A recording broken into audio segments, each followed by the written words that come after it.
Hey guys, Maxv2 here. I'm going to go over a session that one of my former students played a couple days ago. I think it was like 4 or 5 days ago. I haven't worked with him for a while, but since working with him, he switched to spins and kind of wanted to see how he's been playing. He's been doing a lot of studying during his transition. Sounds like it's been going pretty well for him. He's like going through the process of, he started at 7s and he's working his way up, so we'll see how he's doing. He's at 15s right now. Not sure what he's doing as far as back roll management, but it looks like he's being at least relatively aggressive about it. He sent me a session of about 73 hands. Looks like it went pretty well. Figure we'll just go through some of the higher multipliers that he played. See how he did. We'll just go through the ones that he won at first. I guess we probably should go through some of the losses, but we'll start off with the ones that he won.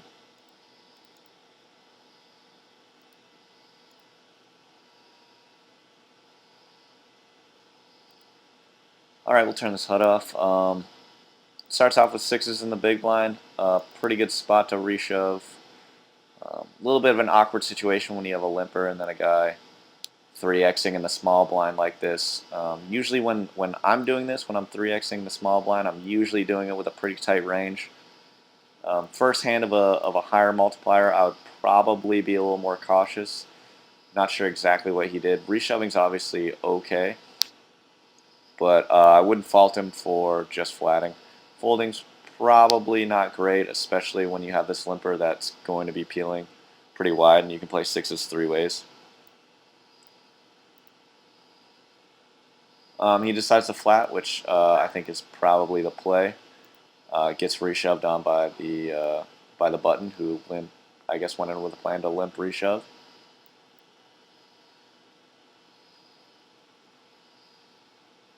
Obviously ran into it. Probably an amateur player. This isn't really a play that I would ever see anybody make. Probably a good spot to take a note on a guy like this. The turnover's pretty high in spinning goes. You don't generally play the same guys a lot of time, but this is a great spot to take a note about a guy who is a little crazy. Punting off a 6xer first hand with deuce 6 off. Not the ideal play. Good situation for Kokirik. He gets to play over 20 bigs deep, heads up. He's going to have an edge over most of the people that he plays in spinning goes with his heads up background. Even at a disadvantage, this is still a very good spot for him and a higher multiplier.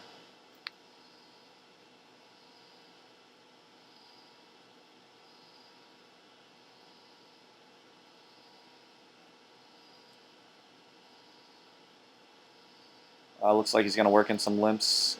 Guy doesn't allow him to do it first time. That probably wouldn't deter me. I'd probably still be limping with a lot of my weaker range until he shows that he's going to do it over and over again.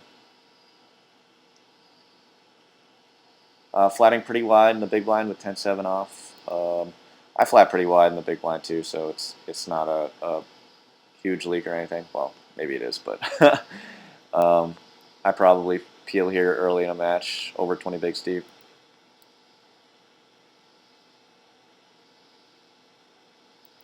Here he allows him to just limp. This is fine. Obviously, you want to be trying to play any button hand possible, just limping your weaker range and probably raising your more middling value range. Seems like a good strategy. That's usually what I do heads up.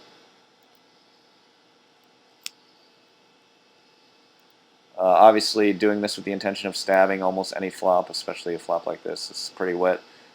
Still decides to try and stab at it. Obviously, fine. It's probably a pretty general strategy that a lot of regs use. Pretty annoying to play against, so obviously it's a good strategy to implement. Gets a pretty fortunate run out here. Gets pretty aggressive with his sizing. Obviously not that many 3s in his range, so he's just trying to take advantage of the fact that he can't really put him on a 3. And, I mean, this is going to be a spot where people are going to hero off pretty wide here, given that he's not really representing much. I guess he's representing diamonds and 3-6 maybe? I'm not really sure. So this is a good spot where he's kind of disguised and can try and extract some value out of this guy. Looks like the guy decided not to call.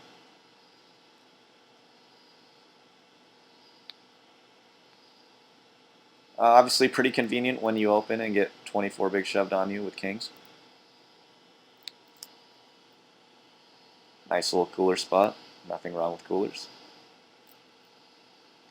Decides not to do anything tricky with ace-7 suited in the big blind. I think they were 27 bigs deep to start the hand.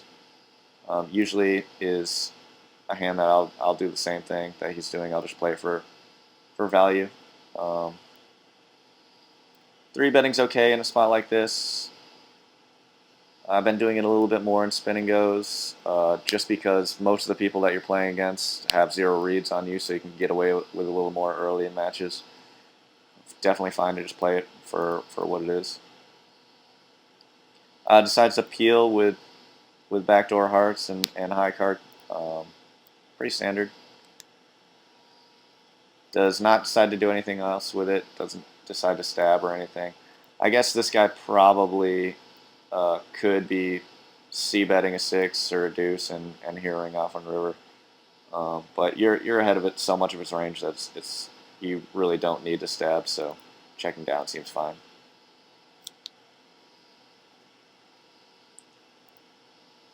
Let's see there. I guess this is a representation of how he's trying to limp pretty much, well, any hand from the button, trying to limp 7 deuce off. This guy gets very aggressive, shoving 16 bigs on him. Peeling king 4 off, 17 bigs deep. Probably okay. A little loose, but he's a heads-up player, so we're all a little loose. Again, with the backdoor hearts and high card showdown value, he's going to peel a flop. Again, decides not to stab, just try and show it down.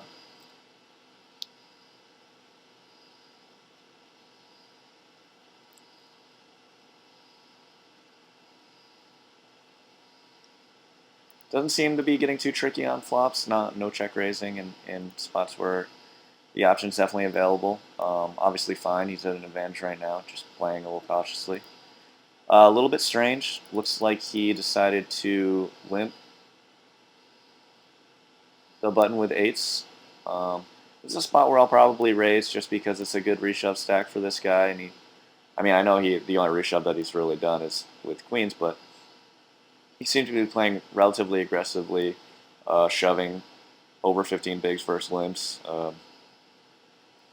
Flatting here for deception. This isn't really a hand that I like to play for deception, but everybody has their own thing. I just would probably be trying to open here to induce a reshove.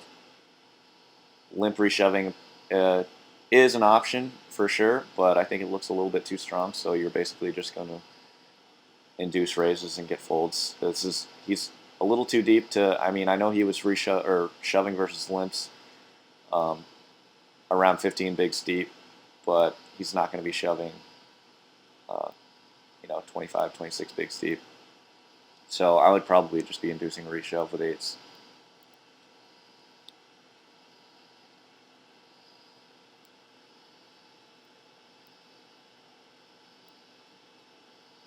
Gets a little tricky here, obviously. Let's see. And takes it down. Let's go back. Very interesting hand from the get-go when he decides to limp. Obviously, Kokirik's smart enough to recognize that his range on the turn when he calls includes a lot of diamonds. So he basically puts this guy to the test. Basically, this guy has to have at least a decent quality diamond to call, even if he does have, like something like the 7 or 8 of diamonds. This is a really tough spot for as much as he's shoving on this river to to hero him off. So he's basically taking into consideration that this guy's going to recognize that his range on the turn is including a lot of diamonds. So when he shoves river, he's basically representing that he called turn with a higher quality diamond like the king.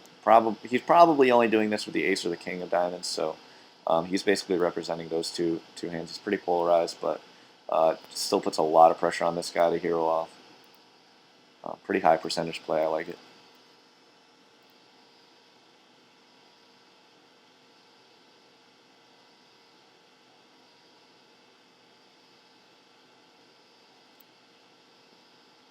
I like this. This is kind of how I play. Use middle pairs and bottom pairs.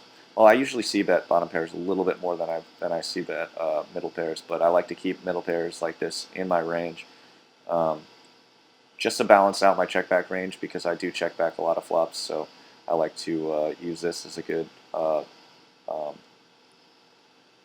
hero range for guys that stab turns or stab turns and barrel off river a lot. So um, he's basically doing that. Seems fine. 10 makes it a little bit tougher to call off here. Completes a lot of his semi-bluff range, like a lot of gutters. Even a lot of 10s that could be in his range. A10. Yeah, he probably has Jack 10 in his range. Jack 10 off. He might reshove Jack 10 suited. So there's a lot of 6/8s in his range. I might consider folding with this river. It's not a huge deal. Obviously, no spades get there. But it is a card that makes it difficult for this to be ahead. Obviously, a call is fine. I mean, he's creating a little bit of deception by checking back middle pair on this flop anyways, so calling is definitely fine to anybody who's confident enough to barrel off versus checkbacks turned over.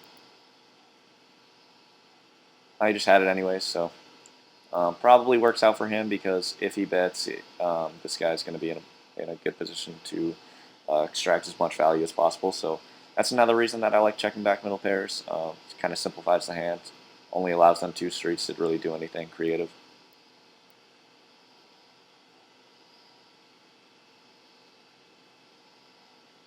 Getting a little tricky here. He spent the early part of the match playing pretty fit or fold, so this probably is a good spot to get a little bit aggressive. That seems to work. That Jack is a pretty good turn to keep going on, so I like it.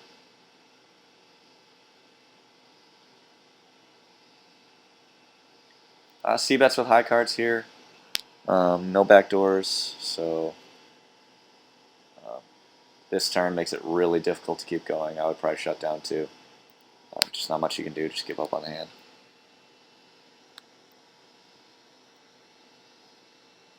Probably a note to take on this guy that he flops a flush draw there and is just in check call mode, even though they're only about 20-25 bigs deep.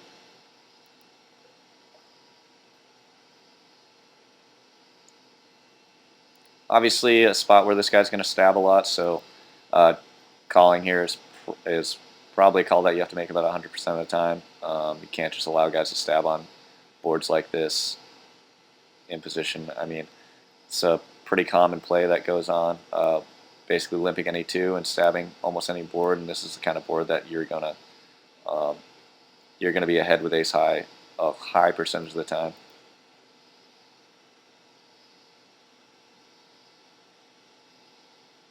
Another note to take on this guy that he basically is going to stab.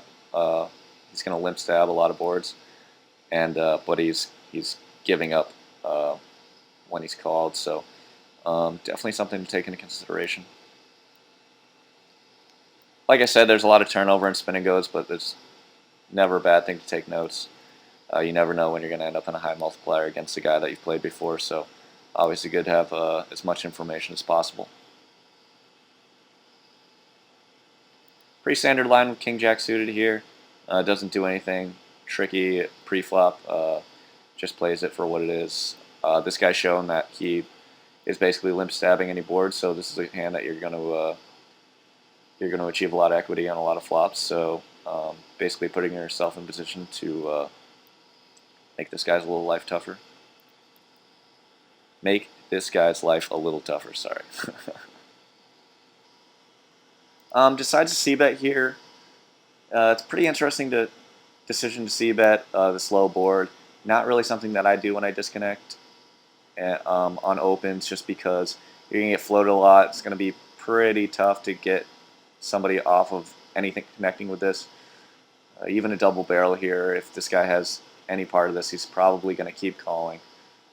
This 4 makes it a little bit interesting if he does decide to double barrel, which when I do c-bet this board, I'm probably going to double barrel just because it's pretty futile to c-bet a board like this where you're going to get floated so often and just give up. So this 4 is a pretty interesting card. It's going to make it a little bit harder for this guy to call, given that ace-5 is probably in Kokirik's range, maybe 6-5 suited. And if he is continuing to bet on this board, then it's going to be one of those situations where since it's not believable, you almost have to believe it. Those are sometimes folds that I'll make just because he's not really representative of this board when he opens, given that he's shown down that he's limping his weaker range. So there's only a few hands that he's going to be opening that really connect with this. Ace-5, 7-8 suited, basically 7x suiteds, Ace-5 sets over pairs. So he's relatively polarized, not like completely polarized, but it is pretty tough for him to be exceptionally connected with this board. So if this guy has anything of value, it's probably fine to hero off. But it is tough. It is tough in these, given that he's also shown that he's willing to c-bet give up. So we'll see how it plays out. I like the commitment. I'm a huge fan of double barreling, so never hate seeing a double barrel, even if it's on an awkward board like this. It makes this guy's life pretty tough. He basically has to commit to calling off his tournament life on the turn because really doesn't have the option to call fold here on a lot of rivers.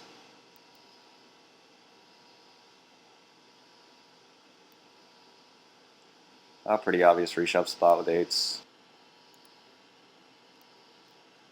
Nice little trap spot here, given that this guy showed that he plays pretty aggressively versus limps earlier. Obviously an ideal spot to limp 12 bigs deep with queens. Yeah, I mean, I'm pretty sure this guy reshoved 17 bigs to a limp earlier, and he definitely raised versus limps a lot earlier, so he's definitely shown that he's going to play aggressively versus that style of play. So 12 bigs deep, obviously perfect situation to limp queens on the button. Looks like it was a relative cooler, given that if Kokirik opens 12 bigs, this is a pretty obvious reshove spot. So he's probably going to get the chips anyways, but this guy definitely did show that he was playing aggressively versus limps, so this is definitely the ideal play. All right, we'll move on to the next match.